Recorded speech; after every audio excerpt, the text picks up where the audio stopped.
Ladies and gentlemen, there comes a time in life when the heavens seem silent, when prayers seem to echo back unanswered, when God, whom we know to be faithful, seems to withdraw his voice. It is in these moments that many begin to question, to doubt, to wonder if they have been forgotten. But I want to tell you today that God's silence is not his absence. His silence is not his abandonment. His silence is a strategy. You see, silence is the womb of revelation. It is in the quiet seasons of our lives that God does his deepest work. When a teacher gives a test, they do not speak. The teacher does not abandon the student. Rather, the teacher is present, watching, observing, waiting to see if the student has learned what was taught. So it is with God. When he is silent, it is often because he has already given you everything you need to pass the test before you. Look at Joseph, thrown into a pit, sold into slavery, falsely accused and imprisoned. Where was God? Silent. But in that silence, Joseph was being positioned for the palace. Look at Job, stripped of everything, sitting in ashes, crying out for answers, yet the heavens did not respond immediately. But in that silence, Job was being prepared for a double portion.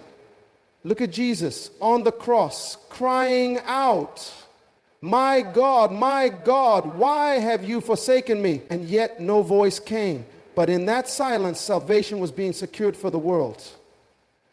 God's silence is not his absence. It is a strategy for growth and preparation. Many people mistake the quiet seasons of life as a sign that God has withdrawn, that he has turned his face away, or that he is no longer involved in their journey, but nothing could be further from the truth. Silence is a tool in the hands of God, a divine strategy that he uses to refine, shape, and prepare his people for what is to come. When we do not hear God's voice, our natural inclination is to panic, to doubt, and to question everything we once believed. We wonder if we have done something wrong, if we have failed in some way, or if God has abandoned us. But if we look at the patterns of Scripture, we will see that every great man and woman of God went through seasons of divine silence before stepping into their purpose. This silence was not punishment, it was preparation. Take Joseph, for example. He received dreams from God about his future, dreams of leadership and influence, dreams that painted a picture of greatness. But after receiving those dreams, God went silent. Joseph found himself thrown into a pit, sold as a slave, falsely accused, and locked in a prison. There were no more dreams, no fresh words from God, no divine instructions. But in that silence, something powerful was happening. Joseph was growing. His character was being refined. His patience was being developed. His faith was being strengthened. The silence was not a sign that God had forgotten him. It was evidence that God was preparing him for the palace. The same was true for Job. He was a righteous man, favored by God, yet he experienced immense suffering. His wealth, his health, and his family were taken from him. In his pain, he cried out for answers, but the heavens were silent. His friends spoke, his wife spoke, but God remained quiet. That silence was painful, but it was strategic.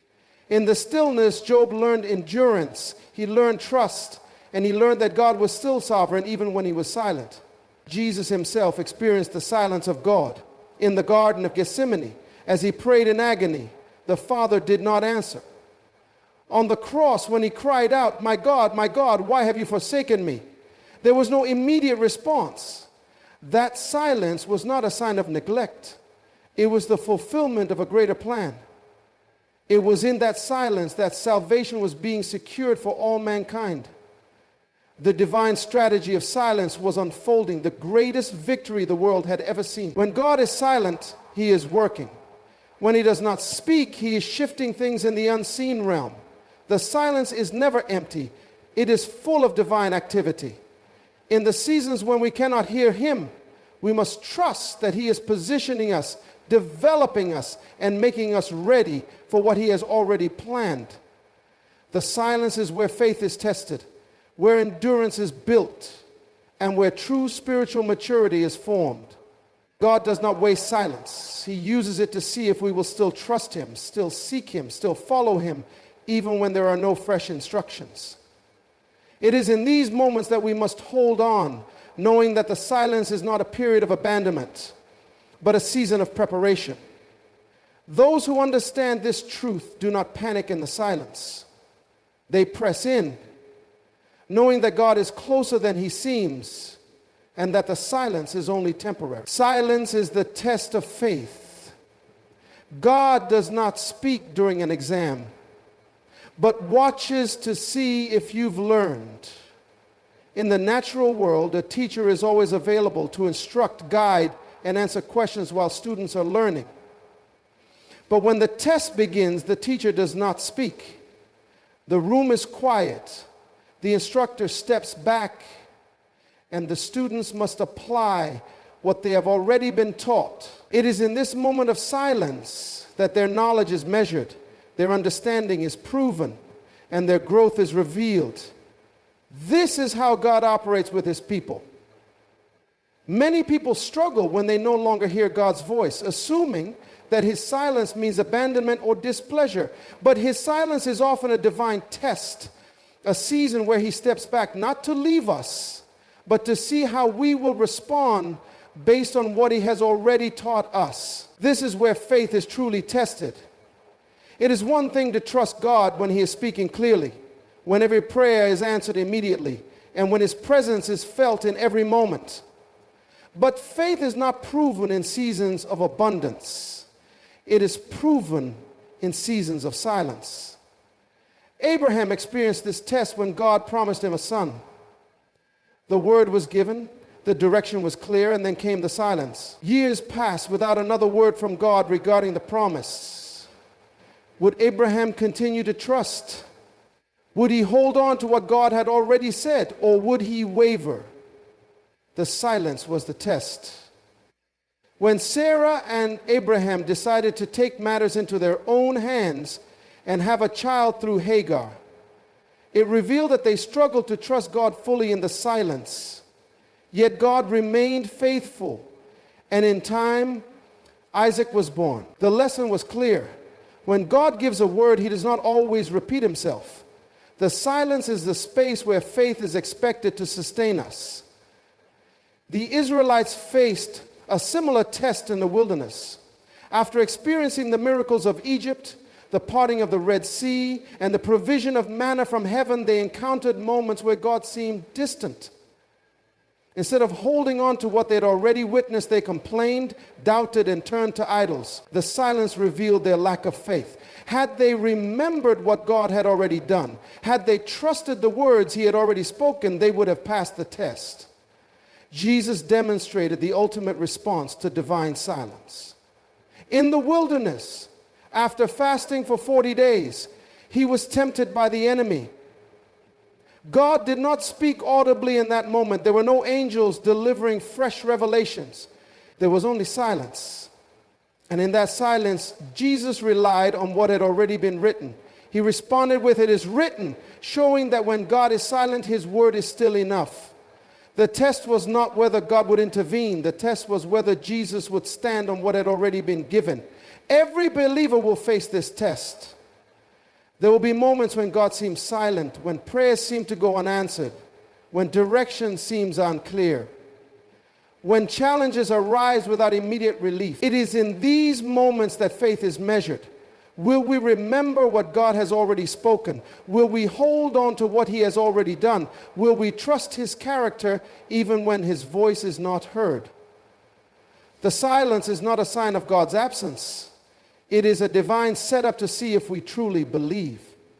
When a teacher is silent during a test, it is not because they have left the room, but because they are watching. They are observing how well the student applies what has been taught. They are seeing if the student has grown. God does the same. His silence is not rejection. It is the space where faith is refined, where trust is deepened, and where spiritual maturity is revealed. Biblical examples show that God's silence often precedes promotion, breakthrough, or revelation. Throughout Scripture, there is a pattern. Before every great move of God, there is a season of silence. Before elevation, there is isolation. Before a new chapter unfolds, there's often a period where God seems distant. This silence is not a sign of abandonment, but rather a strategic moment in which God is preparing individuals for something far greater than they could imagine. Joseph was given dreams of greatness, dreams of leadership and authority. He saw visions of his future where others would bow before him, where he would be in a place of prominence. But after receiving these revelations, everything in his life seemed to contradict the promise. He was thrown into a pit, sold into slavery, falsely accused and imprisoned. During these long years, there were no new dreams, no divine reassurances, no angelic visitations. The heavens were silent, yet Joseph remained faithful. What he did not know was that the silence was a setup. God was orchestrating events behind the scenes, positioning him for the exact moment when Pharaoh would call him out of prison and elevate him to the second highest position in Egypt. The silence was not a delay, it was divine preparation for promotion. Moses experienced a similar silence before his calling. He grew up in Pharaoh's palace, raised in privilege. But when he killed an Egyptian and fled into the wilderness, the next 40 years of his life were marked by obscurity. There were no prophetic dreams, no burning bushes, no audible voices, just the silence of the desert, tending to sheep. It may have seemed like God had forgotten him, but that silence was God's training ground. When the time was right, the silence was broken, and God called him to lead an entire nation out of bondage. What seemed like a season of nothingness was actually a divine setup for the greatest assignment of his life. Hannah, a woman desperate for a child, also experienced a long period of silence. She prayed, she wept, she cried out to God, but for years there was no answer. It seemed as if heaven had shut its doors, but that silence was not empty, it was strategic. In the right season, God answered her prayer, and she gave birth to Samuel, one of the greatest prophets of Israel. What she didn't realize was that her silence was connected to a larger plan. The nation of Israel needed a prophet, and God was preparing her to bring forth the one who would anoint kings. Jesus himself walked through divine silence. From the time he was a young boy until he stepped into public ministry at the age of 30, there was no recorded revelation, no miracles, no grand displays of power, just years of silence. But when the silence ended, the heavens opened and God declared, "This is my beloved Son, in whom I am well pleased." From that moment, his ministry began, and the world would never be the same. The silence was the foundation upon which his purpose was revealed. Every time God is silent, something is happening in the unseen. The lack of immediate response does not mean inactivity, it means preparation. Before David became king, he endured years of running from Saul in isolation. Before Paul became one of the greatest apostles, he spent years in quiet preparation. Before the outpouring of the Holy Spirit at Pentecost, the disciples waited in silence. The pattern is clear. God's silence always comes before something significant. When God is quiet, it is never without purpose. His silence is a sign that something is being arranged, that something is about to shift. The silence is not a void. It is the space where God is positioning his people for the next level. It is the final moment before breakthrough, before revelation, before the unfolding of his perfect plan. When God is silent, he is shifting, strengthening, and positioning you for greater purpose. Many times, when we do not hear his voice, we assume that nothing is happening. We equate silence with inactivity, as though God is distant or uninvolved in our situation. But in reality, silence is often the sign that something is shifting in the unseen realm. When God is quiet, he is working behind the scenes, moving things into alignment, preparing doors that have yet to open, and refining us for what is ahead. In the life of Joseph, the years of silence between his dreams and his elevation were not wasted. Though it seemed as if God had stopped speaking, God was working. Every trial he endured, the betrayal by his brothers, the false accusations, the prison sentence, was not a random sequence of misfortunes, but a divine process that strengthened him. Through adversity, Joseph learned resilience. He developed the wisdom, patience, and leadership skills necessary for the position God had prepared for him. The silence was not a sign of God's absence. It was the season where God was equipping him for his destiny. The same pattern can be seen in the life of Moses. After fleeing Egypt, he spent 40 years in the wilderness tending sheep. No visions, no angelic visits, no clear instructions from heaven, just silence. But during that silence, something was happening. Moses was being transformed from a man of impulse to a man of wisdom. He was learning the terrain of the desert, the very place where he would one day lead God's people. He was being prepared for leadership, though he could not yet see it. God's silence was positioning him for a mission far greater than he had imagined. The silence of God is never empty. It is in those quiet seasons that faith is truly built. It is easy to believe when we constantly hear God's voice and see immediate results. But faith is refined in silence. When there is no new instruction, when there is no visible progress, when the prayers seem unanswered, that is when trust is tested. It is in those moments that we learn to rely not on feelings, but on what we know to be true about God's character. David was anointed king at a young age, but he did not step into his throne immediately. Instead, he found himself running for his life, hiding in caves and facing uncertainty. He had already received the promise, but the process required him to go through seasons of silence where God seemed distant. But in those silent years, David was being strengthened. He was learning leadership through hardship. He was being positioned to be not just a king, but a king after God's own heart. Jesus himself experienced divine silence before stepping into his full purpose. From childhood to the age of 30, there were no recorded miracles, no public teachings, no visible signs of his divine mission.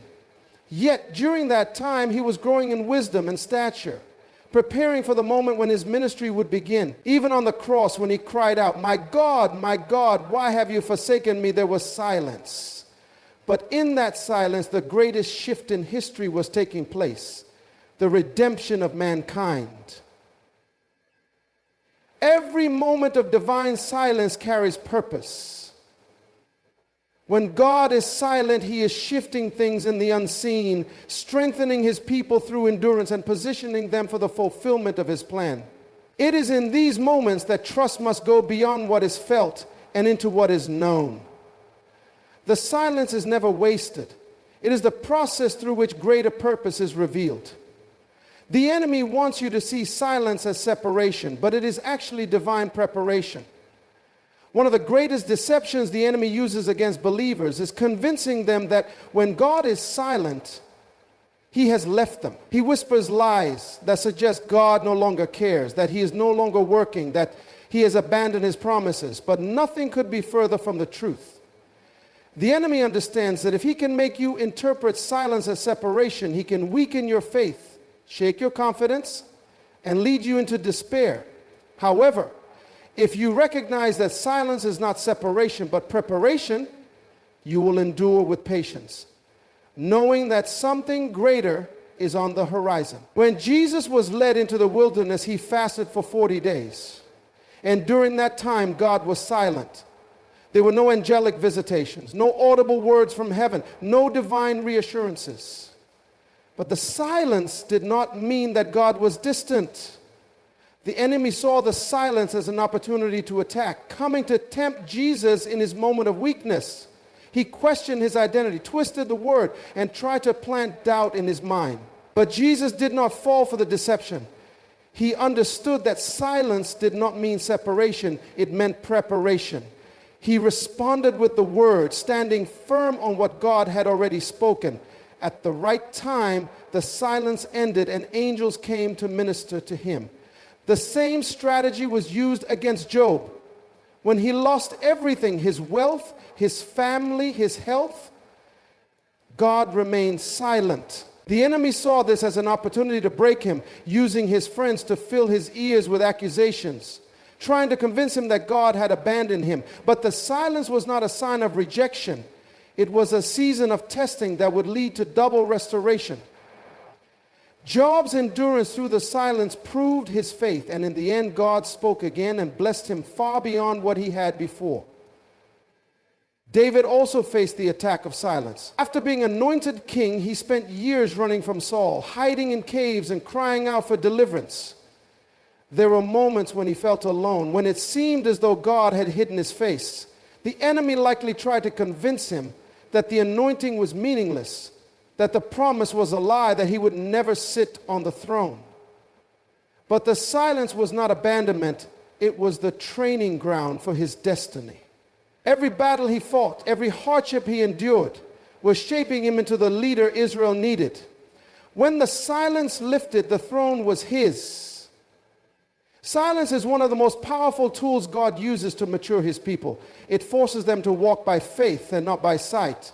If every prayer were answered immediately, if every challenge were met with instant deliverance, there would be no need for trust, no development of patience, no deepening of character. The enemy understands this, which is why he attacks in the silence, trying to turn it into a stumbling block instead of a stepping stone. Joseph endured the silence of the prison before stepping into the palace. Esther endured the silence of uncertainty before stepping into her assignment. Paul endured the silence of isolation before stepping into his apostolic calling. Every person used mightily by God went through a season where heaven seemed quiet. The difference between those who faltered and those who prevailed was how they interpreted the silence. The enemy's greatest fear is a believer who understands that silence is not separation. When you recognize that silence is preparation, you refuse to give in to doubt. You stand firm in the truth, knowing that if God is quiet, he is working. If he is silent, he is shifting. If he is withholding his voice, he is setting the stage for something greater. The enemy wants you to quit in the silence. But if you hold on, you will see that the silence was never a void. It was a process through which God was preparing you for the next level. When the silence breaks, God's next move will make sense of everything you endured. Seasons of silence can be some of the most confusing and painful experiences in a believer's journey. When prayers seem to go unanswered, when doors remain closed, when direction is unclear, it is easy to wonder if God is even aware of what is happening. But history has shown that every time God finally speaks after a period of silence, his next move brings clarity, revelation, and breakthrough. What once seemed like endless waiting suddenly makes sense in the light of his plan. Joseph sat in prison for years with no explanation. He had been given dreams of greatness, yet everything in his life seemed to move in the opposite direction. He had no prophecy confirming when his suffering would end, no sign that things were improving. But when God finally moved, it happened in an instant. One day he was in prison, the next he was standing before Pharaoh, interpreting a dream that would change the course of history. The silence had been preparation for that exact moment. If Joseph had been released earlier, he would not have been positioned to interpret the dream. If he had not endured the trials, he would not have gained the wisdom and character needed to rule Egypt. The silence made no sense while he was in it, but the moment it broke, everything became clear. Abraham waited decades for the fulfillment of God's promise. Year after year passed, and there was no child. The silence must have felt unbearable at times, especially as he and Sarah grew older. But when Isaac was finally born, Abraham realized that God had never forgotten. The delay was not denial, it was divine timing. The silence had a purpose, and when it was over, the promise was fulfilled in a way that would impact generations. Moses experienced the silence of the wilderness before encountering God at the burning bush. For 40 years, there was no prophetic word, no miraculous sign, nothing to indicate that he would one day lead an entire nation out of slavery. But when God finally spoke, everything changed. The years of silence suddenly made sense. His time in the wilderness had prepared him to guide Israel through their own desert journey. Every lesson learned in obscurity was necessary for the assignment ahead. Hannah endured years of silence as she prayed for a child. She watched others receive their blessings while her womb remained closed. It may have seemed as if God was ignoring her, but when he finally responded, it became clear that the delay was strategic. Samuel was not just an ordinary child. He was a prophet, a leader, a man set apart for God's purposes. The silence had been necessary to align her with God's greater plan. Jesus himself went through 30 years of relative silence before stepping into public ministry. There were no recorded miracles, no great teachings, no major signs of his divine calling. But when he emerged from that season, the heavens opened and God declared, "This is my beloved Son, in whom I am well pleased." The silence was preparation for a mission that would change the world. The pattern is clear. Whenever God is silent, he is setting the stage for something greater. The moment he speaks, everything that seemed unclear falls into place. The trials, the waiting, the unanswered questions all begin to make sense. What once felt like a season of abandonment is revealed to be a season of alignment. What seemed like divine distance is recognized as divine orchestration. When the silence breaks, it is never just for relief, it is for revelation. God does not waste the waiting. He does not delay without purpose. Every tear shed in the silence, every prayer that seemed unheard, every moment of uncertainty will ultimately be used to reveal his perfect plan. When he finally moves, the breakthrough will not just answer your questions, it will reveal why the silence was necessary all along. God's silence is never without purpose. It is not abandonment, nor is it rejection. It is a divine process, a test of faith, a season of preparation, a moment of alignment before breakthrough. Every great move of God has been preceded by a time when heaven seemed quiet, but when the silence broke, the purpose was revealed and the waiting made sense. When God is silent, he is watching, strengthening, refining, and positioning his people for what is coming next. The enemy may try to turn silence into doubt, but those who hold on, who trust in what God has already spoken, will see that the silence was never empty. It was filled with unseen activity, divine strategy, and preparation for something greater. History has shown that when the silence lifts, God's next move changes everything. Joseph moved from the prison to the palace in a single day. Moses stepped from obscurity into leadership with one encounter. Jesus emerged from the silence of preparation into a ministry that transformed the world. Every trial, every unanswered prayer, every moment of waiting is working toward a divine purpose. The silence is not the end of the story. It is the space between promise and fulfillment, between calling and commission, between prayer and manifestation. When God speaks again, everything will become clear. The key is to remain faithful in the silence, to trust in his character, and to hold firm to his word. Because when the silence finally breaks, it will reveal that God was working all along, preparing something far greater than you could have ever imagined.